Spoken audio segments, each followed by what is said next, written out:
Good evening, everyone. Welcome to episode 12 of the DKM podcast. The boys are here today, and hey, guys. Someone did a oopsie. Someone did a little bit of a bad thing, a little bad move. You guys know who it was? A little company, a I'm little gonna. micro company. Oh yeah, it's micro penis. Got it. Micro penis. The United States government, right? I mean, well, All right. that could be everything. So Xbox decided that they were gonna double the price of gold, but on the bright side, they're bringing free to play, like Dang, actually free to play. imagine being a digital company that is able to increase the amount, double the amount of a precious metal on Earth. Imagine that, doubling the price of gold. That's crazy, dude. That's funny. Got him. Yeah. That was a big screw up. That just came completely out of nowhere. I've been hearing talks about, man, Game Pass is doing well. A lot of people are in it. You have such a massive install base, and I didn't know that if you pay for Ultimate, it was gonna include Xbox Live Gold. So I was like, okay, yeah, you're paying more, but you are getting your money's worth, in my opinion. Exactly. But at least you always had the option, right? Right. But the fact that they coerced you by saying, okay, we're gonna double Xbox Live Gold is just kind of ridiculous. It's like, why would you do that? Like, that you were doing so well up to that point, And they and I was increased just, the price of 1 month and 3 month as well. I think my favorite was that someone bought, because a lot of people don't actually buy like directly from Microsoft. They go to like these card sites, you know what I'm saying, like these they sell like PlayStation Plus and Xbox Live at a discount, right? Yeah, some people You do. buy a card. Yeah. And I found out that someone who bought a year's worth of Xbox Live Gold, when they put the code in, it auto redeemed itself back to 4 months. Oh wait. So you weren't even getting a full year Oh. of Xbox Live Ooh, Gold. Oh, that wow. sucks.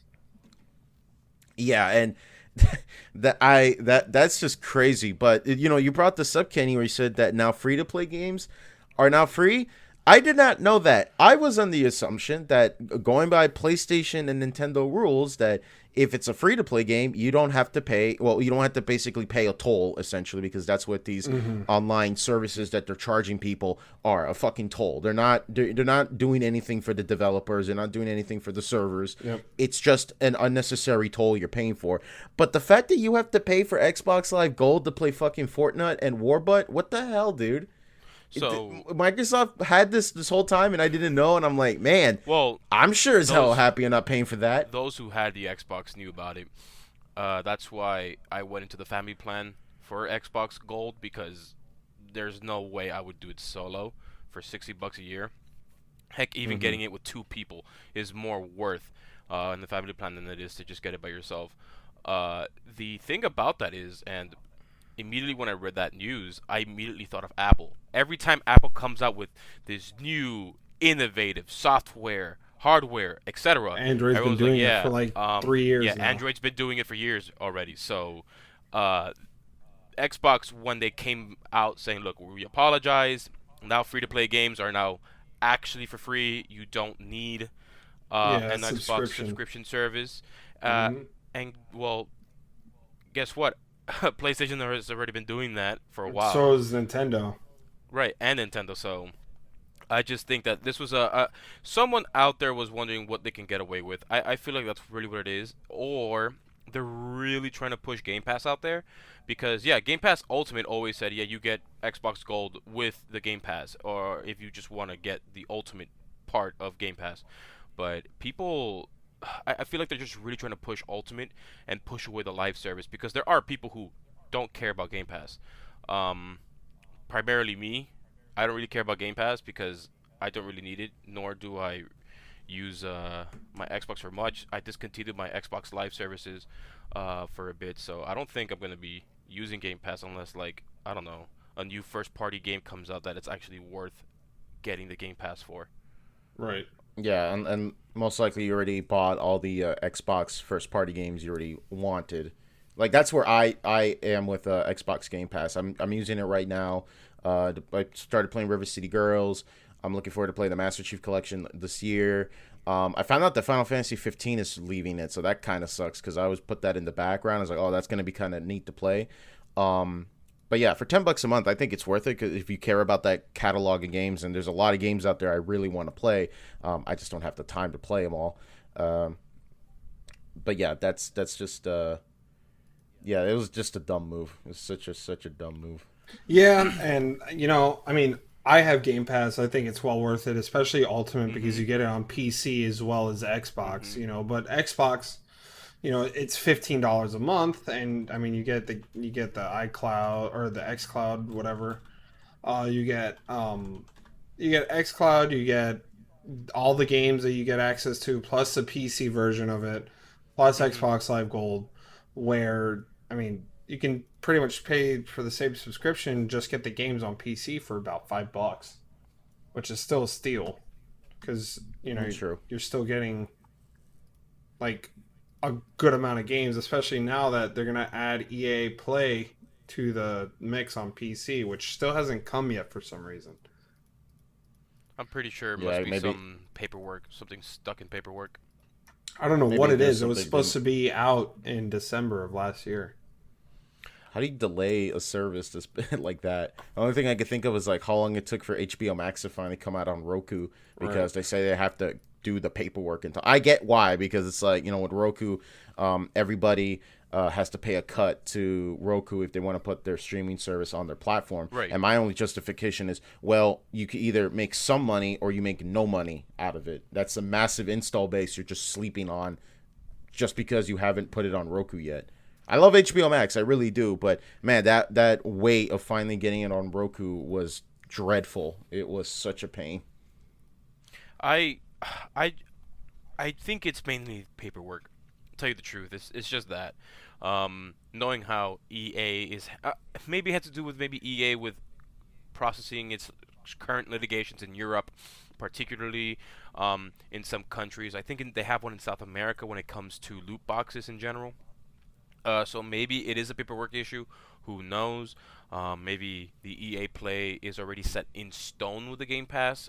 Where they're just probably discussing details. Who knows? But honestly, there's not really any EA games that excite me that I don't currently have. I have Jedi Fallen Order, but that's really the only EA game currently that's one of more recent releases that I was intrigued by. But that's really about it. Yeah. I mean, and Battlefront 2 was actually given away for free on Epic's PlayStation. Game Store, so And PlayStation as well. and PlayStation. That's true, yeah. But So- that was like way before. But I mean, like, this was recent. Oh, I didn't know that. But right, Yeah. I have Battlefront 2, but I don't think I'll ever open it up, to tell you the truth. I haven't touched it in a while, but I enjoyed my time with it when I gave it a look back. But yeah, Microsoft, yeah, they definitely jumped the gun there by trying to pull that stunt, and I think that I'm glad that a lot of people outcried it, because I was seeing a lot of dumbasses on Twitter saying like, imagine not being able to pay $120 a year, and it's like, my guy, like, it's not much of a flexing contest if some motherfucker came up to you and just said, hey, guess what, I'm gonna double the rent, and then your justification is, oh yeah, imagine not being able to pay double the rent. Like, I mean, maybe, what the hell, man? I don't know. Perhaps satirical comedy is not something that it's kind of difficult to actually see in through text. No, Marcos, if you use Twitter, I know you don't, but if you actually use Twitter, I think Critical described it best. You could think of the worst takes ever, and when you go on Twitter and you look it up, you'll find plenty of people who actually support but it. I would And, love to give the benefit but- of the doubt that some people are being somewhat, what's the word? Oh, dude, no, it was all over the fucking place. It was Ironic? everywhere. I They want to be ironic. no, it was dead serious. Oh no, Like, I'm not they saying it doesn't exist. I'm just saying I would give the benefit of the doubt that some people were trying to be ironic. No, and I sort tried to, man. But no, these people were that blind about it, and they're like trying their best to justify. It's a fucking joke. It was hilarious, it's but just whatever. That's fine. Xbox fanboys, and I get it. Everyone has them. It doesn't affect me Yeah. though. Yeah. Yeah, I get you, but I'm just letting you know that those people are wrong, and you need to like have some pride and call that shit out, you know, because if Yep. you like something and you care about something, criticize them. Like Nintendo. I love Nintendo. I love their games, but I fucking hate them as a PR company. These people are so out of touch and out of times that it's ridiculous, man. And it's such a shame too, because like I really, because like Nintendo's one of those companies that's like I could buy their games day one and still feel like I could get my money's worth, but fuck me, dude. When it comes as a community thing, Jesus Christ, they're awful. Sometimes the community is just not there, man. No, it's not even the community. It's that Nintendo doesn't like the community, doesn't acknowledge it. They don't reward them. They don't do anything for them, yeah. but they just treat them like they're beneath them. Like, no, you can't enjoy this fan game that of an IP that we no longer use anymore because that's our IP. That's important. But we'll shut down everything, including Melee tournaments and fucking shutting down a goddamn Splatoon tournament look, over that. I hear this argument from people saying, when it comes to Twitter, when it comes to the recent attacks on Parler about people being banned with certain political views, people say, "Oh, my private platform." I've heard the same people, someone in my life, who legit told me, in the same breath, when I said, "Yeah, but when Nintendo does something because it's a private platform, it's a private company, they can do what they want." They get all hiffy fit about it because this person is big into the Melee community. So, but they said it's not the same thing. But I'm like, but it is the same thing. You Yeah. have to make your own Melee. Slippy is not your own Melee. So, Yeah. Yeah. Yeah, and I get that. There's always going to be that armchair lawyer and be like, Nintendo was technically in the right. Yes, we know that. I'm not pretending that they don't have the right to do that because obviously though they can. I just think that they need to just look at the situation and be like, okay, what do we gain from doing this? Does this hurt us or does this help us? Because the argument they could say is like, well, this confuses the market, and then there's people who are not going to know what's an official Nintendo product. Well, these fan games are not on the Switch; they're on a PC that isn't your platform. So, what does it do for you? I mean, like, let's look at you got Virgin Nintendo and Chad Sega.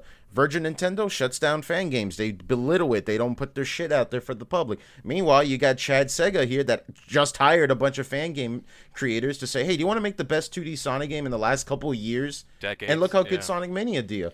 Like, that's a perfectly good example. You should look at your community and be like, these could be our future developers, guys. to tell you the truth, I would say with Sonic Mania's case, if I were just a random business corporate dude working for any company, gaming company particularly, and obviously when it came to Sega, they weren't doing so well. Before they were a Titan, now, well, obviously they're a husk of what they used to be. So given that, like the brand still holds name, but it's not Right. like the big thing. But It didn't have consoles. you anymore, have to look at risk assessment evaluations where, hey, I get that people want this, this, and that, but do you think a fan-made game can really, really be the greatest thing that we've ever seen? Obviously, Sonic Mania turned out to be a masterpiece when it came to 2D Sonic games, and I'm glad it did. It sets a precedent that people who actually care about the series can say, hey, maybe people should start actually hiring people who want to do sort of things. But here's the thing, though. From what I can recall, Sonic Mania was made with such the whole idea of it being made wasn't like all these other companies where a whole bunch of crunch time was out. Like we can look at more recently Cyberpunk 2077, Yeah. where All people last were year working was just a crunch.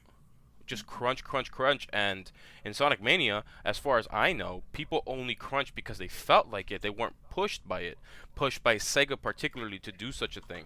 So stuff like that is a risk assessment value that you need to say, all right, let's just say we hired a whole bunch of fans. Will it be profitable? And can we look at previous examples where it was? And how can we manage this? How can we do quality assurance on it, so on and so forth. So I want to be hopeful. Like imagine someone making I don't know, a beloved game we all loved in their past, but just a new version of it in the future. Like I don't know, like Banjo-Kazooie. But who's gonna run that? Is Microsoft really gonna run that? Say, hey, we're gonna put fans in it. I mean, it's a lot to take in. I get where you're coming from, Marcos. But with Sonic Mania example, I mean, Right. like the people they hired was like Christian Whitehead. Right. This guy begged Sega like, "Hey man, look, I can run Sonic CD on the iPhone, and this is like the best port. Right. Let me make this." And then Sega's like, "All right, give it a try, kiddo," and it did well. Yeah, and then they're like, yeah. "All right, now do it for Sonic 1, do it for Sonic 2." The kid had like, you know, a bunch of fan games years ago, but the fact that when he took like an official Sonic game and he's like, "Look, I made this be the best version of it." I think Sega was like, "Okay, we could trust this guy to make a full game with his team." You can let me make an example that at least it's evident to me where Dragon Ball Z ended and this man made a fan made Dragon Ball series. No, I'm sorry, not Dragon Ball Z. Dragon Ball GT ended, and this guy made a continuation of GT, and this was fan made called Dragon Ball AF. When Toei Animation were gonna make Dragon Ball Super, they hired him. So Dragon Ball AF ceased to exist, or at least ceased to continue. And the creator, the fan creator, said, "Yeah, I'm being hired by someone, so I can't do this." He started working on Super. Super was good, but there's things that are lacking on the Dragon Ball Super, and you could see the difference in quality, in plot narratives. So, I get it's not gaming. I get that, but I look at that as I want to be hopeful.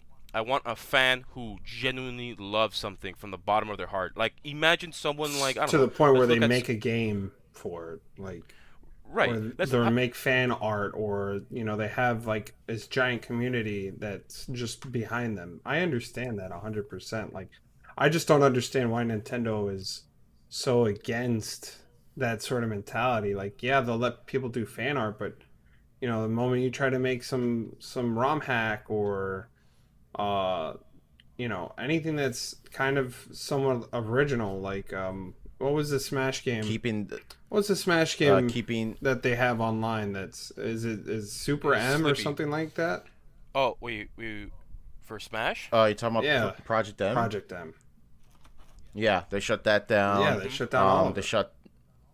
Yeah, they wanted that to be done. They canceled the AM2R remake, it was finished, but then later Nintendo, this is the internet. Once you upload the game is always going to be there, and it's still being worked on by the community. Right. Like they're still doing patches apparently, Yeah. but I could make that exception to an extent where they say that, well, they did make a Metroid 2 remake on the 3DS, but again, it's two completely different platforms. I don't think people are going to be confused and be like, geez, I wonder which is the official Nintendo game, the one that's running on my computer or the one that's on the 3DS for like, Definitely Nintendo the one on the system. computer. It's a definitive Right, choice. no, it's the one in the Vita. You imagine? The one on the Vita. But, yeah. Does it come with a 4 gigabyte memory stick too? No, and you need 6 gigabytes in order to run it. Damn.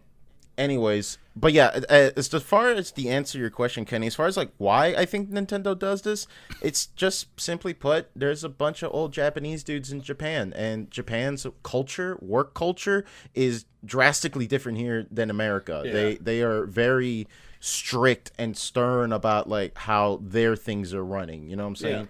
And I mean, you could even just make the argument ever since like the NES, for example. I mean, I'm pretty sure you guys know that back in the day, Nintendo was, when the ashes of the video game crash happened, they rose up, and because of it, they had very strict and stern rules saying that, okay, why did the video game crash happen before us? Well, there was 15 different consoles, and there was like 15,000 shitty developers making shitty games and putting them on store shelves without like Atari and Television, ColecoVision. None of these companies knew who the hell was releasing these games, and they were all being played on their systems. And when there was no internet back then, no gaming magazines back then, they really tell you like, hey, this is good, this is bad, don't touch this.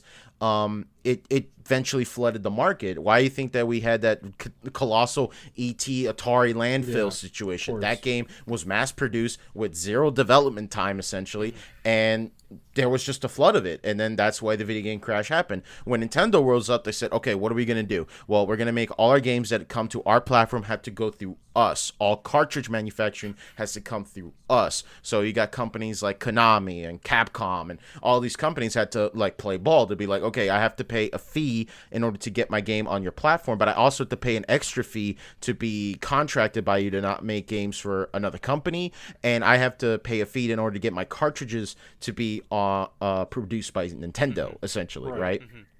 And that's why you got like those really shitty bootleg looking Tengen and fucking Christian Tree cartridges, because they did it, illegally. And that's just Nintendo. They were trying their best to be like, okay, if we could control the market as much as we can and slap that Nintendo seal of quality, which, that shit doesn't mean anything because there's some shitty games that were released on the NES. To them, that was like them cornering. They were cornering and making sure that the market was being regulated, essentially. Right. But that's just how Nintendo acts like today. And I think that what sucks, though, is that, like, as much as I'm happy that the Switch is tearing ass in the backyard, man, when the Wii U was around, Nintendo was much more humble about things. And you could tell they tried to give value and stuff. Like, for example, like when they released Nintendo Switch Online, I know this is, like, very outdated because it's, like, in 2017, but I still think it applies today, where what did you really gain from paying $20 a year? Fucking Nintendo NES and SNES games. Cool, whatever. But did anything change? Did the servers get better? Did we get any? Is it even a competent online experience? No, not really. Fuck, do I really have to use a goddamn mobile phone in order to invite my friends to play games with? Right, and not even that. You can see all the things they did right with their online subscription base, which is if you have an Amazon Prime subscription and you link that to your Nintendo account, you get a free year of Nintendo Switch Online, which neither Xbox or Sony does, PlayStation does. So that is something I can look as good. Also, the family plan on Nintendo is arguably just as good as maybe PlayStation, but not so much. With PlayStation, as long as one person has that PlayStation as their main PlayStation, and they have PlayStation Plus, every other account has PlayStation Plus now, right. Which is why they don't have a family pack. But when it comes to Nintendo Switch, with their family plan, you have up to 8 people in one family plan, and if they all get into it, that's $5 per person. That can cover the cost and then some of it. It's like, I think you need like $3.50 to cover everyone, which honestly it is the cheaper version out of all 3 of the console subscription-based plan to play online multiplayer. Granted, the first thing you think about multiplayer games, you don't go straight to Nintendo Switch. You go into Xbox, PlayStation, PC. So that's a discussion to be had, but if you want to have it, family plan's the way to go. It's not that hard to find someone. Heck, even if it's with 2 people, having the family plan with 2 people is way cheaper than having just the single subscription plan for one account. And I think that Nintendo at least did some things right with that. Yes, but you have like on Xbox where you have game sharing. When you do game sharing, PlayStation has it too, which only one person needs to have the online subscription. But you both get the benefits of having both accounts with that one subscription. Right. But with game sharing, at least with Xbox, Xbox and PlayStation are at least good with that. But all I know is that with Xbox and with PlayStation, you could see with, at least particularly with Xbox, with the whole ordeal that they just did right now, where I really feel like they're trying to inch away from the Xbox Live subscription and focus more on Game Pass, because it seems that they want to focus more on Game Pass as a platform, as a service, because like you said earlier, Kenny, it's both on PC and on the console for the Xbox Series. It's also very value driven. Like that's something right. Like that they have as a proposition is how much value you get for your $15. Right, and not even that. So you see, with this 1 month subscription, they increased it by $1. So instead of being $10, it's now $11. With the 3 months, they increased it by $5. But when it came to the 6 months subscription, they increased it by it was like what, $40. Now they increased it. It was something like that, right? 40. With the Xbox subscription, it was literally doubled essentially. Yeah, it got doubled. No. Essentially, you Right? paid $60 a year, but now it's $120. No. The 6 month subscription used to cost like $30. It was $30, and then they upped it to $40. Right. Now it's sitting at $40. Right, and then they took away the year subscription, where the only way you can get the year subscription is through Game Pass Ultimate. So here's what I get out of it is that they this is just me speculating. Most of their subscription based for Xbox Live services is the yearly subscription, where people just renew their subscription. Some of these people don't have the Game Pass option included with their Live Gold service. So if I were a betting man, I would bet that they were just trying to get rid of or try to inch people away from the Xbox Live Gold subscription plan. Only option. And the only option they want is Game Pass. Because think about it. Like Kenny said, EA Play, although it's not on there yet, it's going to be on Xbox. They're going to release a whole bunch of their first-party games on Xbox Game Pass. And Well, I don't know about the whole, like, is first party also factoring? Is it the same way as Microsoft is doing it, Kenny? What, with Nintendo? Because I was under the impression that you don't get, like, the newer games. Like, I think you get early access to them. I remember when Battlefield 1 was coming out. For EA, got for EA Play. Yeah, oh, when it so comes to, like, yeah, Microsoft. so like on Xbox, on PC, with EA Play, now you still get the 10-hour like early access. I mean, you can opt in to pay the extra amount of money. You get I think it's called EA Play Plus or some bullshit like that. Ultimate, I think. Or Ultimate. And you can play you get the full game day one as soon as it comes out. Right. That's through their service. It's not through Microsoft, Right. so it's an extra subscription. That's what I was fee. thinking. They're giving, like, the very basic, more like legacy content. Yeah, style. well, it's like when EA Access first came out, where you can only play the 10 hours and then you can download what games they have in the vault. It's pretty much going to be the exact same thing. But with Microsoft, at least with their first party games, with Game day and Pass, date. you'll be able to play them. Yeah, day and date. That's what I'm saying. Like, they're not. Yeah. So that's what I'm saying. I highly doubt they're not putting EA Play Ultimate on Game Pass. No. They're just No, I going to don't think give so. like the basic version. I mean, which they is, just like, added games from the They vault. just added Jedi Fallen Order to Game Pass because it's already been a year that the game's been out. Yeah. So. Because I remember when I was buying Jedi Fallen Order, you could have got an Ultimate, or you could have just bought the game. I just bought the game. Okay, I just wanted to clarify that because I forgot that EA Play Ultimate existed. What I'm just trying to get across is that with Microsoft first party games, at least if you get Game Pass, you'll be able to play the first party games. Right. So it's more incentive to have more people subscribing to a service, even if it's just to play 2 games. I mean, currently, I have a good amount of games in my console library. When it comes to, I have all 3. I have 3 consoles, which is the Switch, the PS4, and the Xbox. But I don't play all those games all the time. Yeah. I'm currently just trying to grind away to get Damascus on Modern Warfare, just to flex on people that I have no life in Warzone when they see the kill cam. So And well, I'm telling them I'm fucking them and fucking their moms. there you go. But that's the thing, though. I don't need Game Pass, but if you make a decent multiplayer game where you feel like you can get your money's worth out of it, so let's just say Halo Infinite, someone's able to put 200 hours into it, just because that's the only game they play into it, no problem. They're paying Game Pass to play it, Right, and they're not playing any other games. They're essentially just paying the subscription base for one game and ignoring all the other added games. benefits. Yeah, so like you Right, don't get the PC. I mean, essentially you would just need Xbox Live Gold. I mean, you wouldn't really need the Game Pass. Right, no, but imagine what I'm trying to get across is, let's just say this person did get Game Pass Ultimate. They have Gold. Yeah. They have Game Pass Ultimate, which gives them the new first-party Microsoft game that just came out. This is just hypotheticals, and they only play that. Microsoft sees this as a win-win because even though they're only playing one game, they're Microsoft paying is still making $180 off of them pretty much after that first basically. year. Yeah, that's a good way to look at it. So I can see why they want to inch away from subscription-based plans for just Xbox Live Gold and not just the Game Pass, because the Game Pass has more to offer.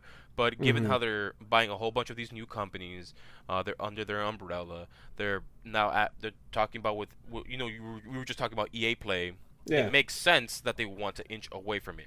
So I could see why Xbox wanted to do such a thing, but to do it so drastically. But the way how Yeah, they they did did it it was in a just very bad horrible. way. Yeah, they could have. They could have. I was watching a video from Review Tech USA, and he was saying they could have eased into it, like add $10 every year until they say, "All right, $10? yeah, dude."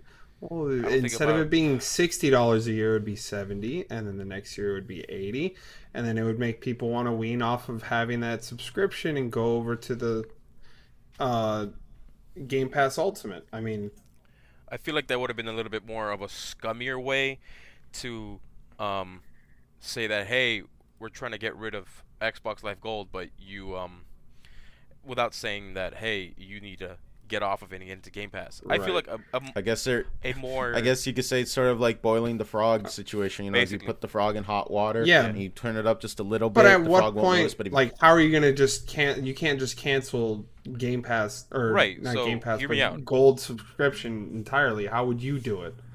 personally, because obviously Microsoft needed, or at least with Xbox specifically, Right. every few months they got to find a way to screw up their PR one way or another.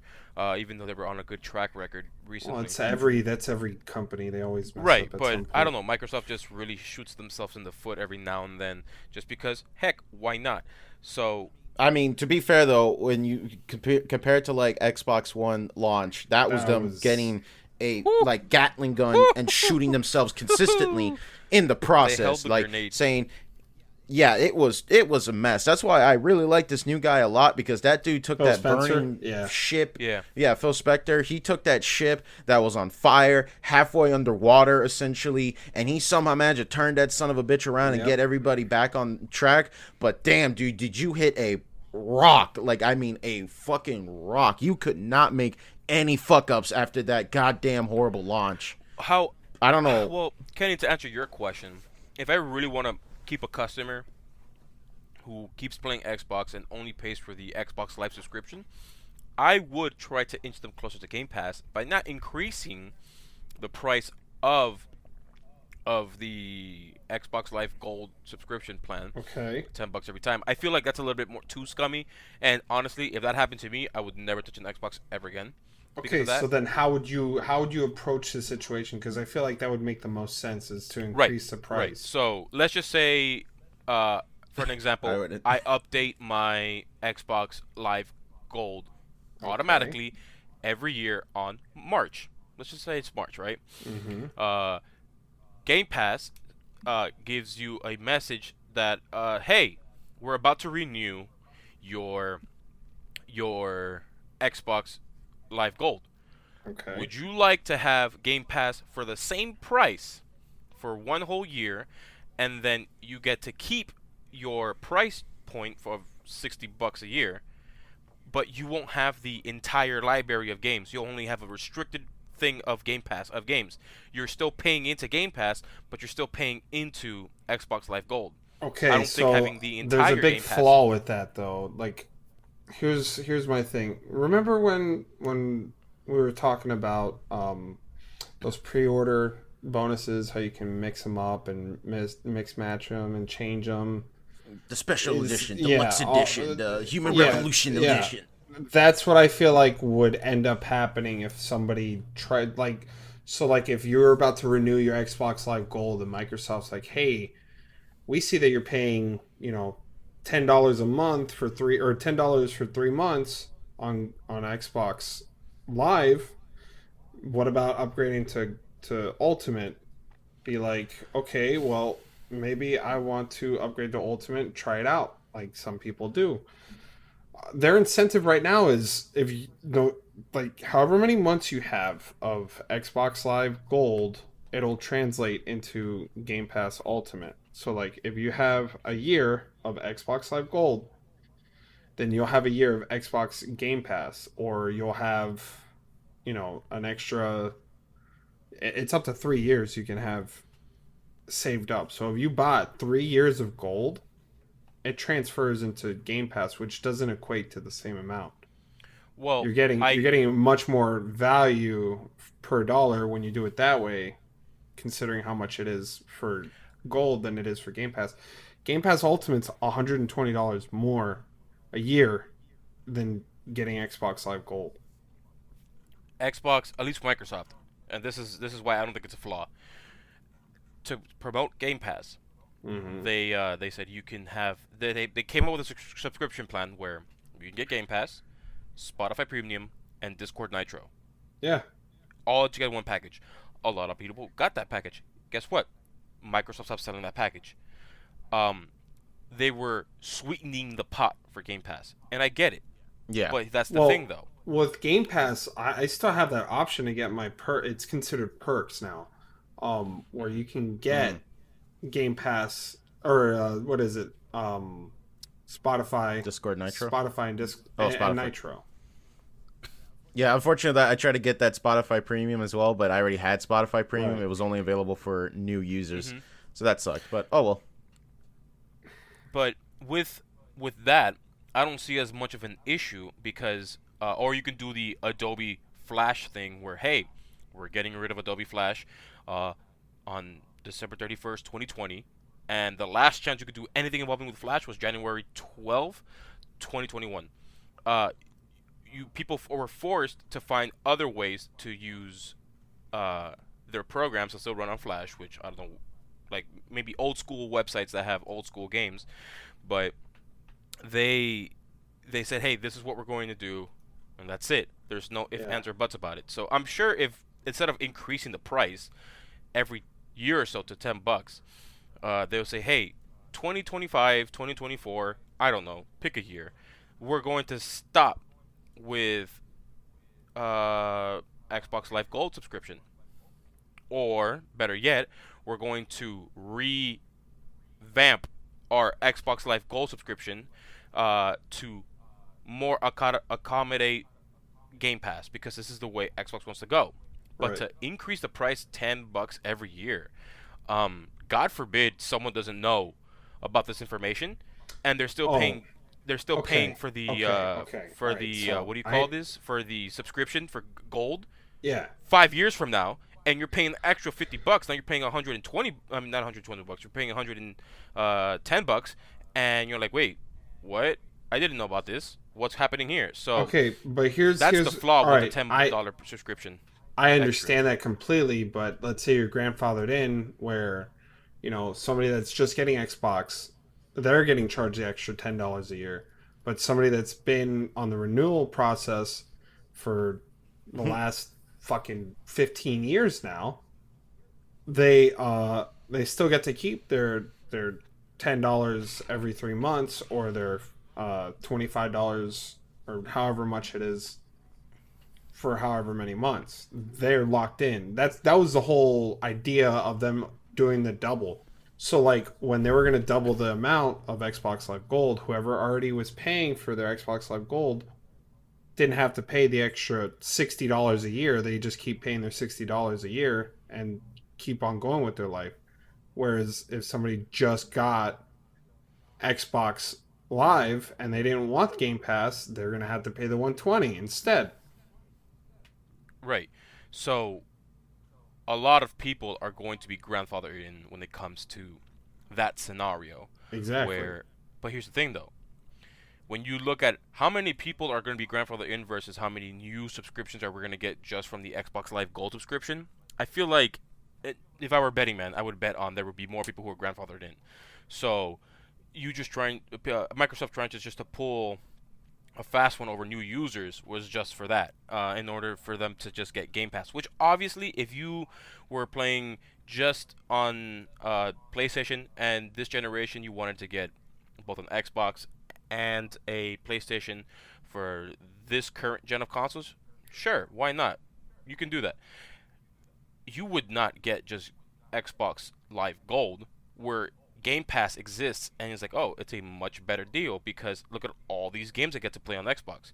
That's Yeah. if Yeah. Yeah, you get to If- delete them and re-download them whenever you want. yeah, that's if it that's what they want to go towards. However, I honestly feel like that they have to sweeten the pot some way somehow to get these people who would be grandfathered into Game Pass, because I am not going to pay all this extra money on an Xbox if I can just play it on PC, because I honestly don't need, if I don't need Xbox Live Gold and I could still save on my money, save money, $60, I'll go on PC and just get Game Pass. But that's going a little bit to the extreme. Yeah, but Because that building- you see, Yeah. but that's building a only PC. you. Yeah, exactly. So if you're in a household and your family can only afford, let's say, an Xbox Series S, $300 one, the value proposition, and I there's two sides to this argument. You know, if you got Game Pass, it's $15 a month, which doesn't sound too bad, but you add it up over the course of a year, it's $180.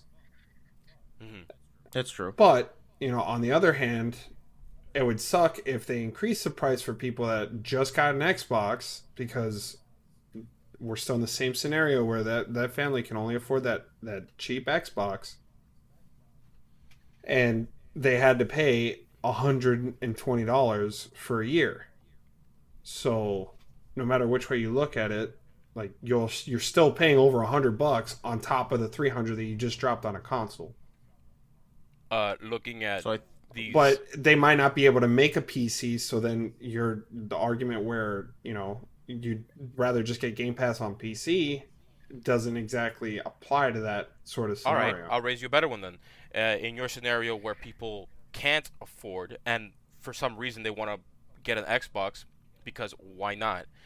Even though they're financially in a bind. Let's just say that is true. Currently, for both PS5 and Xbox Series S and X, there is no reason to get the newer console because there is no game that really sells the console. Right. PS5 yeah, has and if you really are on a tight budget, you would just get an Xbox One used. right. The PS5 has Demon Souls, but to tell you the truth, I would not buy a PS5 just by itself, just to get it, just to play Demon Souls. Yeah, what kind of jackass say would that do one something more that time. stupid, Say right, that guys? one more time, Marcos. Right. Go ahead. Yeah, say that out Right. there. Let's just And, apply that to Danny this time. Yeah, who would waste Yeah, hours just and me. hours on I end just hitting already got the refresh clown button, makeup on. hitting the refresh button over and over again just to get a PlayStation 5? Yeah, who would do that, dude?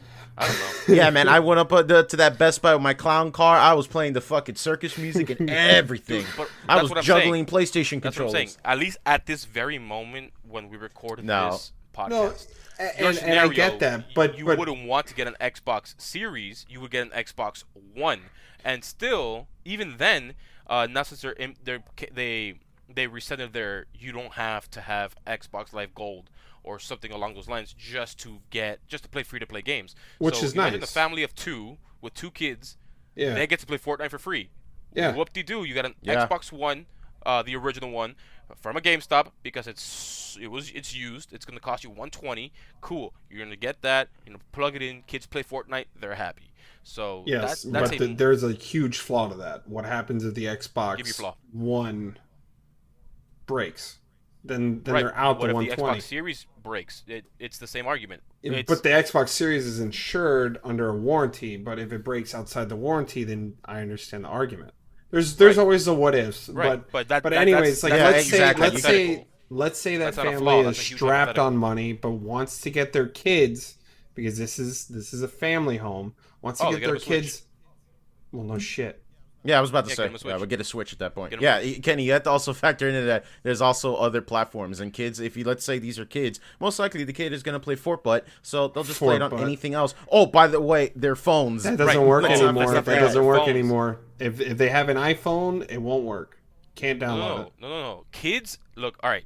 I'm glad we're talking it. about kids Most when it comes to gaming, most because- families have iPhones. Most parents let their kids play on their iPhones. If you're in a bind, you don't have an iPhone. You most likely have a cheap Okay, Android. but your cheap Android's not going to be able to play Fortnite. I'm Yeah, pretty sure they it can. They can. Well, Oh, what are the base How about specs? this? How about this? when it came to Christmas, I had this discussion with this with a friend where she wanted to get well, the family wanted to get a console for the two younger kids. These are two boys that love Minecraft. They just won't stop talking about Minecraft, and they legit asked me, who's a no life, wants to just play video games to escape the voices in his head, right? The sad voices that says, "Hey man, what do you do with your life? Just play video games." They asked me, "Hey," Like most people. right, like most people. They asked me, "Hey, these kids want a console. They keep talking about video games and all that stuff. Obviously, they're playing on, mind you, they're playing Minecraft and Fortnite on an iPhone 6. 6! Yep. And it's running fine enough for them to have fun. They're little kids. They don't care about frame rates. They don't care about how far the render distance is. All they care about is playing it because they just want that dopamine hit of whatever they see on YouTube, on kid channels, and then they just want to mimic it. That's it. That's really it. I told them, look, if you want to get something for them, the cheapest thing to get is not the newest console, because they were legit thinking about getting the new Xbox. And I go, look, I would have recommended the more kid-friendly approach is the Switch, and it's a lot more convenient too because they're kids and they can walk around with it. They don't have to hog a TV to do that. They can just play around in their own room, and these two brothers have a great relationship, or so I've been told. But the Switch is, at least when it comes to kids, and this family isn't specifically in a bind. They just don't see the reason to buy a console. But they don't have, out of freaking nowhere, just $350 just to spend on Xbox. So they actually just bought a Switch, I forgot what pack they bought, but they managed to buy a whole bunch of games that, honestly, it was the best decision they ever made, and then they would have never thought of making this decision if it weren't for me, because they honestly had no idea what to buy these kids. In the scenario that at least you were trying to come across, if it's to give their kids in the family that has no idea about games, they have barely any money to spend on something for their kids, I doubt they would have bought a Switch, because Xbox and PlayStation are the ones that are being advertised everywhere. Exactly. Specifically PlayStation. Yeah, they're being advertised. Nintendo, they advertise, but they don't advertise on TV like Sony and Microsoft do. I've seen more commercials for Switches than I've seen for PlayStation and. But Danny, when's the last time you watched live television? No, I'm talking about just ads in general, like on YouTube and stuff. But that's also under then you got algorithms. affected this. I mean, we're talking. That's true. Like, if somebody's watching. Then again, live it's also true. I television- don't go out of my way to find Xbox commercials and stuff. But I was just factoring in like just budget in general. I mean, Right. like, assuming that you said we were using the two kids as an example, right? We also have to factor in you got to buy another controller, which that's another thing. Switch if has you two were to buy controllers. right there, yeah. So Not if you get them again, the cheapest I Switch think that, possible. No, the Switch has, the Joy-Cons. Yeah, Most games but can support the Joy-Cons for 2 players, and But heck, the people at GameStop are going to be like, well, we can sell you the Switch Mini. right, and that's Or the always Switch something Lite. to look forward to, right? Which is why I'm saying, at least in the scenario where this family asked me for assistance, I told them, look, it's 2 kids. Most of these games you're playing, except for Minecraft and Fortnite, you can play with the 2 controllers the game or the console already comes with. And they're like, oh, I didn't know that. Yep. So they thought that was actually pretty cool. So I feel like when it comes to cost analysis benefits, even just getting Game Pass with an Xbox One, it's not that ideal at the moment. I'm just really hoping when it comes into the future, we're like, hey, we're gonna drop. Why don't we this, just get the original Xbox and 2 controllers and, get Halo? and get on Blood Gulch and Halo Yeah. 1. Hell yeah, dude. blood, dude? I love that how in the original Halo, whenever I sniped, I never zoomed in when I took my shot, because apparently the hit marker thing was the size of the bullet. So if you zoomed in on someone right at their forehead and immediately zoomed down and fired, your accuracy goes up, and that's funny. The original Halo was chaotic as hell, dude. So you need to quick scope and unquick scope Well, no, as you quickly as hard possible. scope, and then you basically If you hold the Quick right unscope. analog stick in and let go of it after you line up your shot, It'll zoom out for you automatically. Yeah. Okay. Well, I think going into like 50 minutes of talking about how Microsoft did this fucky wucky, I think we could all agree here that just the idea of paying for online is just dumb. It's really fucking stupid. It's definitely it is nothing more. antiquated. That's for sure. Family plans. It's Family something plans is the only thing. that should be it should just not be I a thing. agree. I don't think that you should, Should be a Steam paying for it. If you like, want to service. sell PlayStation Plus without the mandatory, not being able to play online, that's fine. That's where I drew the line. I was okay with PlayStation Plus on the PS3 because it was a subscription yeah. service that I felt like you got your money's worth, and it wasn't a necessity purchase. To me, when you start to get rid of a basic feature and replace it with a premium subscription service, I don't feel like, it justifies it. I feel like it's just an unnecessary thing you have to buy now, because it's either you pay for it or you don't pay for it. That's why I was kind of more lenient with the fact that, it doesn't apply to free-to-play games, but the fact that Microsoft got away with it for so long was kind of lame. But that's fine. I think that we could just agree that this whole paid online thing and the way how Microsoft did it, whether they did it because they want to incentivize Xbox Game Pass or this and that, I felt like it was just a really, really, really dumb move. You were doing so well, and I'm glad that everyone called out on their shit and then they revoked Which is good because they did it pretty quickly too. And you know what this means now about the free-to-play games for everyone without live or anything like that. And I'm looking at this this tweet right now. It's from Xbox follower. Free to play paywall is finally getting removed. This is a huge. This will be huge for Halo Infinite multiplayer because that's going to be free to play. Right. So, but yeah, that's pretty much the gist of it, guys. But yeah, so you guys have anything else you want to talk about aside from this whole like debacle thingy about the Xbox? I found that I think that when it comes to the newer gen consoles, I'm glad PlayStation has a beefier controller, because I've been really enjoying it. Yeah, I've been using it mainly on my PC now, and it's a lot easier to set up than I remember with my DualShock 4. But you've heard about the issues with the just triggers, correct? What issues with the triggers, Kenny? Tell me. The haptic feedback. Would I get AIDS? No, the haptic feedback. If I forgot what it was. I think if you're pulling like the trigger of a gun or something like that. I know it's pretty minute, but it happened to a lot of people where if you're pulling the trigger, like the haptic feedback will just completely break. Yeah, that comes with the There's adaptive a spring. triggers. The spring. Yeah, I maybe I have to play more games on it, but honestly though, this whole like haptic feedback crap and stuff like that, I can't tell the difference. Like I could kind of feel it in Demon Souls, but it isn't like that. Well, I mean, the only thing I could think of when I play with this controller, like I'm holding it right now, I could definitely get like my footing in place. I could feel my character when like his leg is kind of at an angle and he's like kind of up in a platform and stuff. Right. But honestly though, I mostly forget this thing exists. But maybe that's a good thing. Maybe the fact that you're not like super honed in on it and you're like, completely in sync with the game, that might be a selling point. That it might be just passive immersion. You know what I'm saying? You can turn off the adaptive triggers though. That's what I would think too. If it causes issues, you could just turn that off. Yeah, you can, but the adaptive triggers, there's a little spring in there that will break after a certain amount of time, and you will not have any control. Like your trigger won't push back. It won't feel like a trigger. It just like fall in place. No, it'll like be loose. Is what I'm trying to say. Yeah. But it's almost inevitable for people that were early adopters of PlayStation controllers, yourself included, since you were one of the like first batches before this happened. Yeah, so I can flex on it a little bit. Well, yeah, you can flex on the fact that your controller is going to break at some point. Well, I mean, like in my time, I had plenty of Xbox controllers break, but only 360 analog sticks I've had break on me. Not like completely break, but like they do the whole drift stick crap. Oh man, the stick drift, yeah, that shit was awesome. Yeah, but man. but Nintendo's was so much worse. Oh yeah.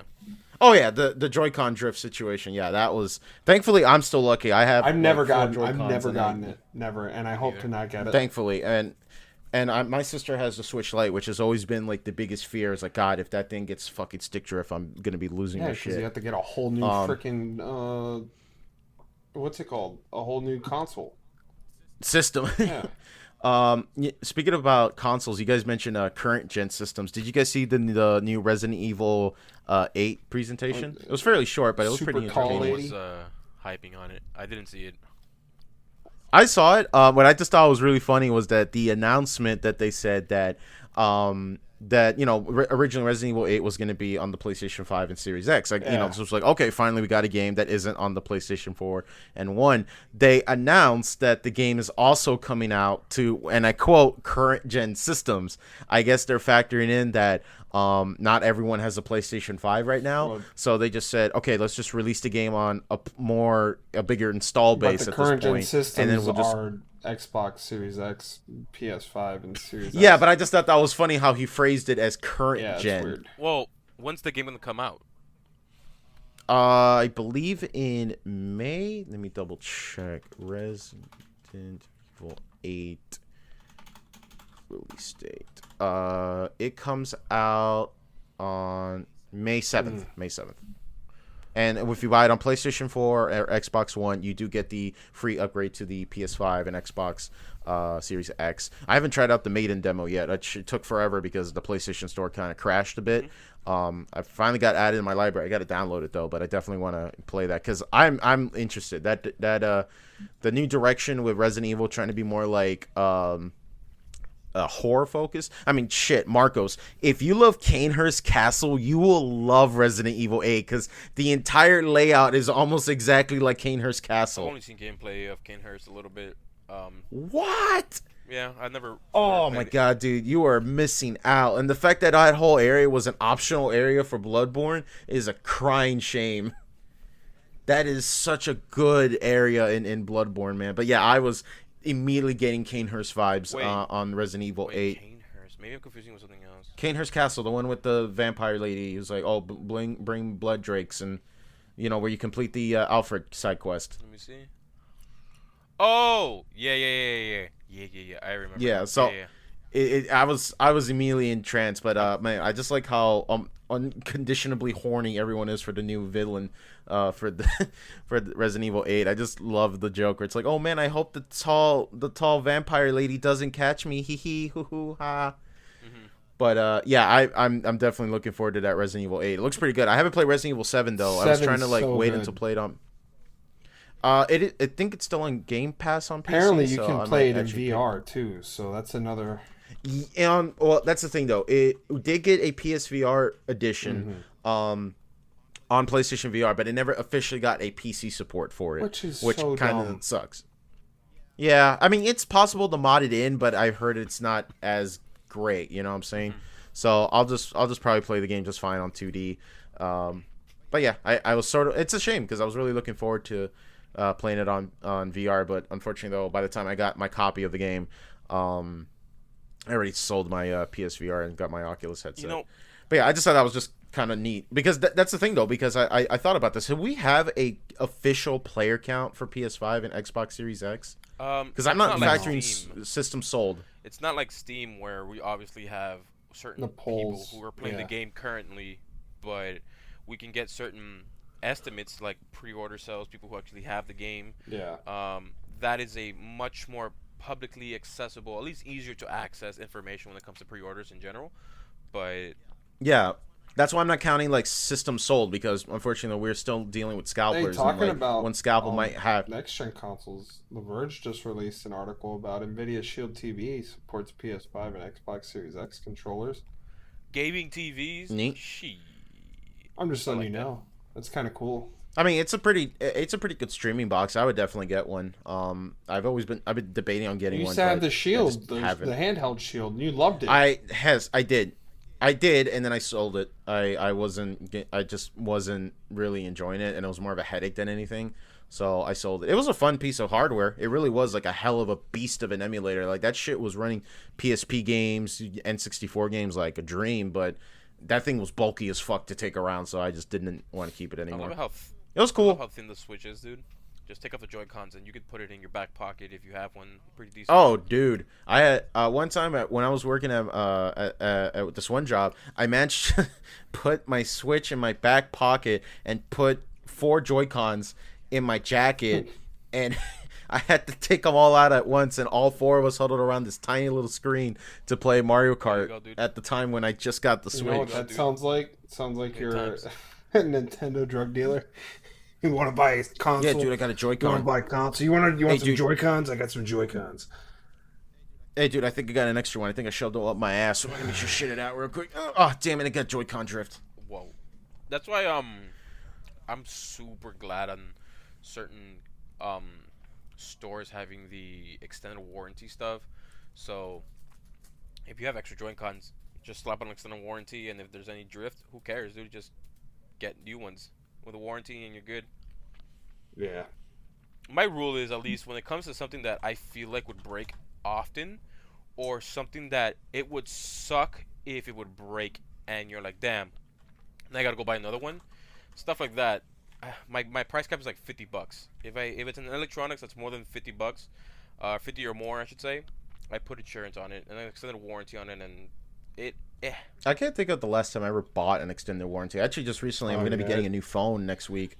And the guy was trying to say, like, oh, we could put insurance on and stuff. And be like, man, that insurance is like $12 a month. right. That's way too much I money. could tell you But, the last time I got an extended warranty or any sort of warranty, Marcos, you were there with me. It was when Modern Warfare 3 came out. I bought the like protection plan for Modern Warfare 3. the disc. Yeah, the disc, and then my What my the fuck? 360 slid off the top of your TV all the way down the back of no. it, and it got laser burn. I was like, guys, Oh, it I got need to get a shredded. new one. So they just exchanged it right then and there and gave me a new one. Right. So, Well, Yeah. I have earphones that, well, oh yeah, that too. That's earphones right. are super, like, I gotta, I'm telling you, you need to get warranty on all earphones. Unless you lose them, well, that sucks. But you could still, like, I have these things that are bone induction earphones that, well, they don't go in your ear, but they end up breaking.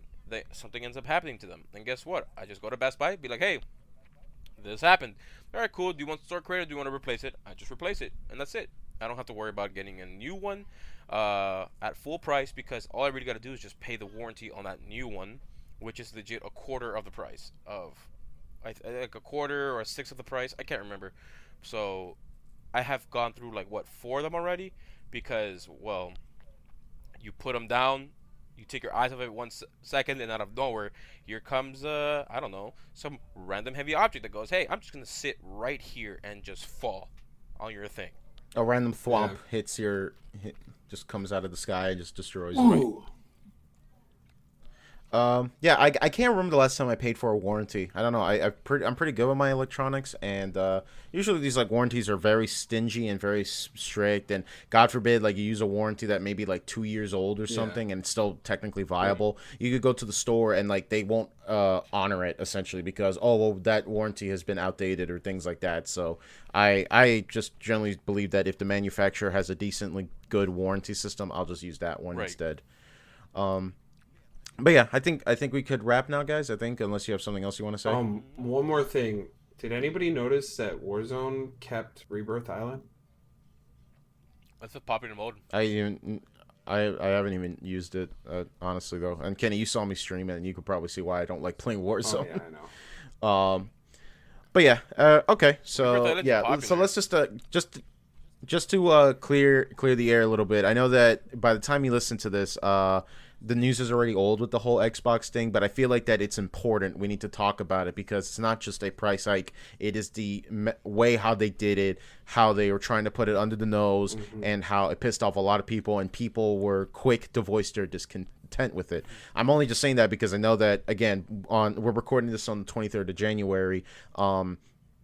The decision has already been done to revert the price hike, but it's a good thing we need to discuss it, and we need to keep these companies accountable because, you know, when you start blindly supporting bad decisions, you become like Apple, where they just start taking shit away and their fan base is too, you know, stubborn and believe like, no, they have my best interest at heart. They don't. They have their best interest at heart. They're just trying to increase profit coffers. Stop justifying companies pulling bullshit moves. And it's not just Microsoft. Microsoft, call out Sony, call out Nintendo, call out Steam if they ever fuck up. If just do it, because as a consumer you should do that.